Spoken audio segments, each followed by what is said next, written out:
ഗ്രാമപഞ്ചായത്ത്, കുടുംബാരോഗ്യ കേന്ദ്രം എന്നിവയുടെ സംയുക്താഭിമുഖ്യത്തിൽ പഞ്ചായത്തിലെ മുഴുവൻ വിദ്യാലയങ്ങളെയും പുകയിലരഹിത ലഹരിമുക്ത വിദ്യാലയങ്ങളായി പ്രഖ്യാപിച്ചു. പഞ്ചായത്തിലെ 8 സ്കൂളുകളും കോളേജുമാണ് പുകയിലരഹിത ലഹരിമുക്ത വിദ്യാലയങ്ങളായി block panchayat president V Sethumadhavan പ്രഖ്യാപിച്ചത്.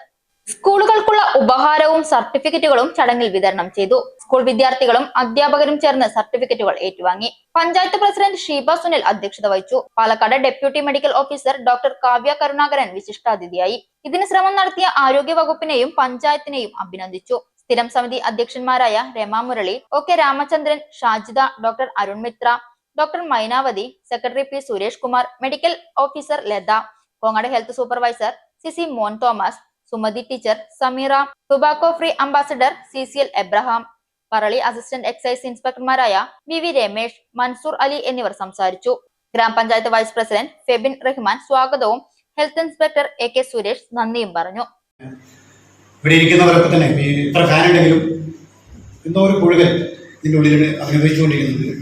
അതുകൊണ്ട് പിന്നെ എല്ലാവരും ആള് തിങ്ങി നിറഞ്ഞുകൊണ്ടാണ്. നേരത്തെ പറഞ്ഞല്ലോ, ഇവിടെ അടുത്ത പഞ്ചായത്ത് ഒരു പുതിയ ഇവിടുത്തെ പരമാവധി ആളുകളെ പങ്കെടുക്കാൻ കഴിയുന്ന രൂപത്തിൽ ഒരു നല്ല ഹാള് ഉണ്ടാക്കാൻ ആദ്യത്തെ ശ്രമം നടത്തട്ടെ എന്ന് വിപിൻ റഹ്മാൻ പറഞ്ഞു വെച്ചു. ചേട്ടൊരു ചായ. സൂപ്പർ ഫാസ്റ്റ് ആണല്ലോ. ഇതെന്താ കേരള വിഷൻ വൈഫൈയാ? ഫാസ്റ്റ് ഒക്കെ തന്നെ, പക്ഷെ Kerala vision wifi connection free ആണ്. ചായ ഫ്രീ അല്ല, കാശട് Kerala vision free wifi connection. Free ആയി കണക്ട് ആവൂ.